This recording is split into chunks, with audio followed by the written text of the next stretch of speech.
Donc, maintenant que j'ai placé mes pièces sur mon panneau d'une façon adéquate, euh, dans le fond, deux petites notes, là, ces morceaux-là ici, vous voyez, celui-là, celui-là, celui-là et celui-là ont des trous qui vont permettre de les maintenir en place avec des vis. Mais celui-ci n'en a pas. Donc, lui, il va devoir avoir peut-être des petits onglets, là, des tabs, pour le maintenir. Donc, la prochaine étape, là, une fois qu'on est placé comme ça, c'est d'aller ici dans Conception et on change l'onglet Fabrication. Puis dans le fond, là, quand on arrive ici, il faut s'assurer d'avoir importé la machine avec CNC, la bibliothèque d'outils et le post-processeur. Euh, pour faire cette étape-là, il y a un tutoriel sur le site du Fab Lab dans la section ressources. Il y a un guide qui s'appelle configuration de la machine Avid CNC qu'on a ici. Donc, c'est de faire ça au préalable. Puis ensuite, là, je vais supprimer ceci. Je vais faire une démonstration. Je vais recommencer du début. Donc, quand on arrive dans l'onglet ici, ce qu'on doit faire, c'est créer un posage. Donc, créer un posage, ça correspond à, dans le fond, indiquer comme les paramètres de départ de notre programme. Donc, en premier, on sélectionne la machine. Parfait, avec CNC. Ensuite, on se met en mode fraisage, c'est correct. Ensuite, pour l'orientation, on va choisir Y et Z. On va s'assurer que notre panneau là, il est bien visible là, dans ce cas-ci il l'est. On va choisir l'axe ici comme l'axe ici comme l'axe des Z et l'axe ici comme l'axe des X. Ensuite, pour l'origine, on va changer ceci pour un point sur le modèle. Et on va choisir le coin inférieur vers nous, là, inférieur gauche, comme origine. Pour le modèle, ça va être de sélectionner chacune des pièces que vous avez à usiner. Donc là, ça va exprès, j'ai sélectionné le panneau, donc je vais faire attention. Je peux même les sélectionner ici si je le souhaite. Donc là, j'ai toutes mes pièces. Bridage, on n'en aura pas. Brut, on va choisir l'option depuis le solide. Puis on va aller cliquer sur notre panneau, comme ça. Ensuite, position de la pièce, il n'y a rien à faire. Poste traité, on peut donner un petit numéro pour reconnaître notre programme. Donc moi, je peux l'appeler 1999. Ça doit être un numéro à 4 chiffres. Donc, faites bien attention. On fait OK. Et voilà, donc le posage a été fait. Donc, on peut commencer à créer des opérations d'usinage. La première, ça va être de faire un contour. Donc, pour faire un contour, on clique ici en 2D, sur l'option contour 2D. Et ensuite de ça, on va choisir un outil. Moi, j'avais pensé prendre un outil d'1 demi-pouce donc on va dans ma bibliothèque ici. Un outil d'1 demi-pouce pour faire l'usinage. Donc, je vais sélectionner un qui peut prendre là, le contreplaqué. Ce sera celui-ci, numéro 6. Et je vais prendre le mode rainurage. Sélectionner. Parfait, je vois mon outil. Donc là, je m'en vais dans le troisième onglet, géométrie. Et je vais sélectionner des contours. Moi, je vais vraiment vouloir des chaînes là, de contours comme ceci. Donc, c'est bon. Je vais pouvoir sélectionner mes contours. Comme ceci. Puis, je vais devoir le faire en deux étapes, là, puisque ce ne sera pas pareil pour cette pièce-là qui aura des onglets. Donc, je vais le faire en deux étapes. Les hauteurs, on ne touche pas à ça normalement, ça devrait être bon. Les passes, on peut décider de rajouter des passes d'ébauche. Pardonnez-moi. On va peut-être utiliser des surépaisseurs, pardonnez-moi, seulement radiales. Donc, ça, ce que ça fait, c'est que ça laisse un peu de matière sur le tour de nos pièces pour que le couteau puisse repasser une deuxième fois. Donc, si on veut, là, je vais vous montrer, on va cocher sur épaisseur, on va laisser une valeur ici, on va mettre 0 dans le deuxième. On laisse le reste pas mal comme ça. Il y a peut-être les rayons d'entrée qu'on peut monter là, un petit peu à peut-être 0.125. 0.125. Ça va faciliter un peu l'usinage. On fait OK. On peut faire ignorer, oui.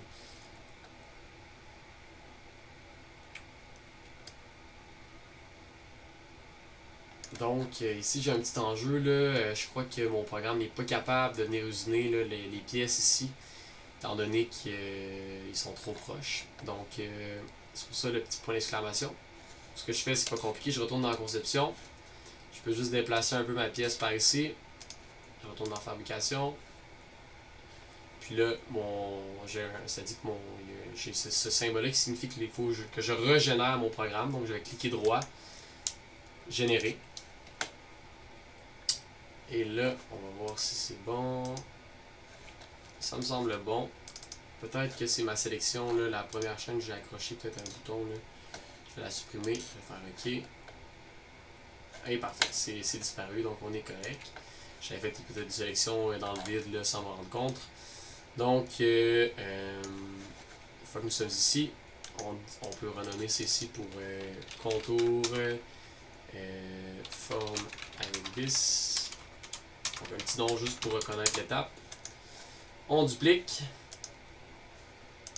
Et on va enlever dans passe ici la surépaisseur. De cette façon-là, on va avoir un premier contour qui va venir faire comme un ébauche, puis une deuxième qui va venir enlever juste le petit restant de bois pour faire une belle surface. Ce n'est vraiment pas obligatoire. Vous pouvez, si vous voulez, seulement faire l'étape qui est là sans surépaisseur. Donc, c'est à votre guise. Pour le deuxième contour, celui de la pièce ici, là, on va retourner dans 2D dans le contour. On a déjà notre outil, ça tombe bien. On va aller en géométrie tout de suite. On va choisir notre contour. Puis, dans le fond, dans géométrie, là, on va rajouter onglet ici. On peut choisir là, de faire des onglets générés automatiquement ou on peut les modifier. Donc, moi, je vais mettre je vais mettre des onglets manuels. Il faut que j'en mette un pour qu'ils comprennent. Là. Donc, si je viens modifier.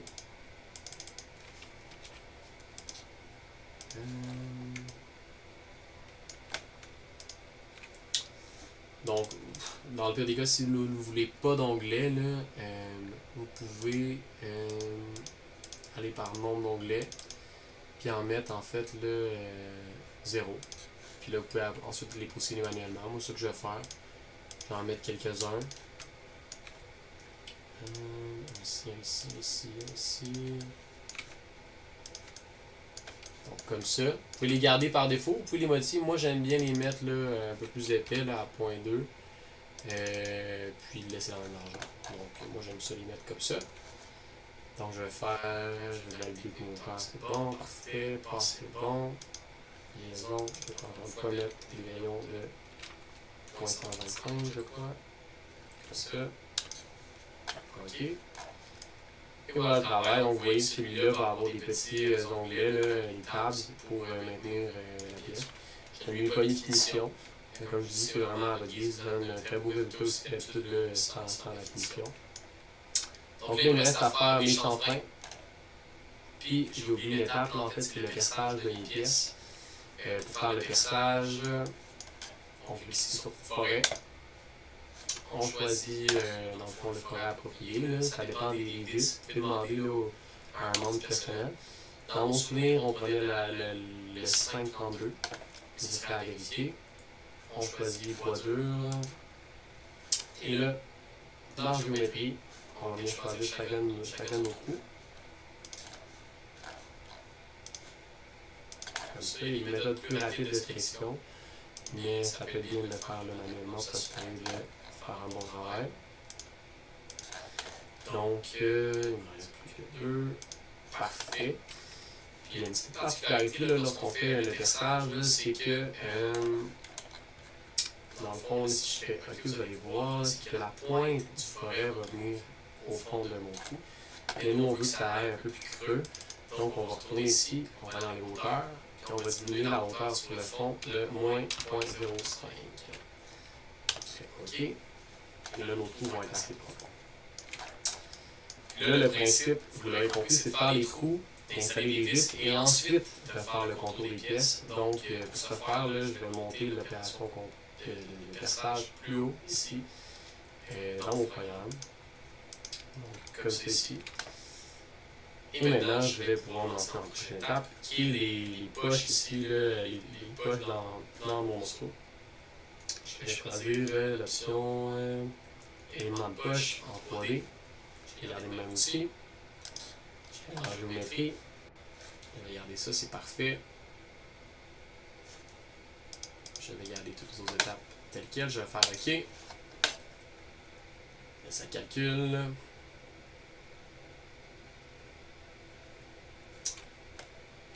Donc là, le programme me fait vraiment là, des poches partout. Donc je vais aller lui donner en géométrie une limitation. Donc sélection. Et je vais sélectionner le contour ici. Comme ça, on ne va pas avoir du gaspillage de temps. Donc l'outil va venir faire là, déjà l'approximé des poches qu'il faut pour ce morceau-là. Donc ça c'est parfait. Ensuite de ça, je peux peut-être valider là, ma hauteur de dégagement, elle me semble assez basse. Là. Donc je peux retourner ici. La hauteur de retrait, là, on peut la monter à 0.4 peut-être. Le dégagement à 0.6. Histoire de s'assurer de ne pas accrocher dans les vis. Là. Ouais, ça me semble plus logique, un petit peu, vu qu'il y a beaucoup de passages autour des vis. On pourrait peut-être même le monter sur toutes les opérations, là, en fait, cette hauteur-là, là, pour éviter d'accrocher des vis. Donc, la prochaine étape serait de faire, en fait, là, tout simplement les chanfreins qui sont ici et sur le contour de certaines pièces. Donc, pour faire ça, nous allons aller dans l'option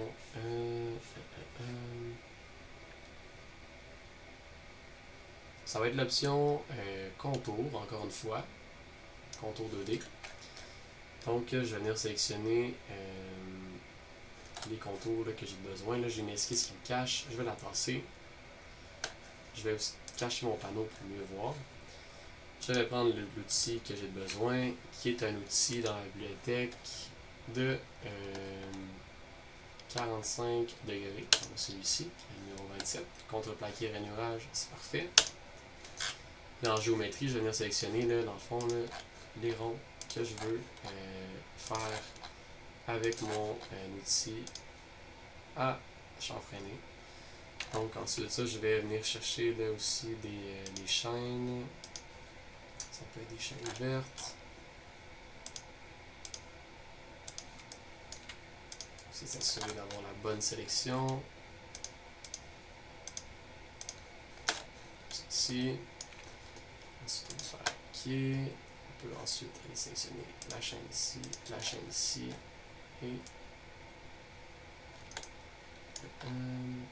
la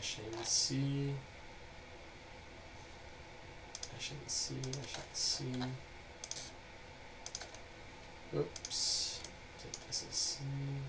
Donc si vous faites ça, vous pouvez aller ici et sélectionner chaîne ouverte. Sélectionner les chaînes qui vous manquent.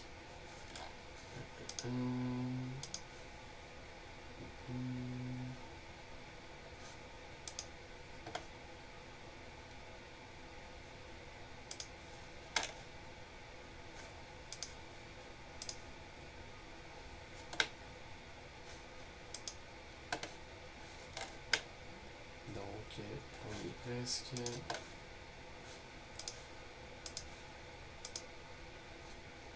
Oups, dans la dernière chaîne, je vais sélectionner celle-ci.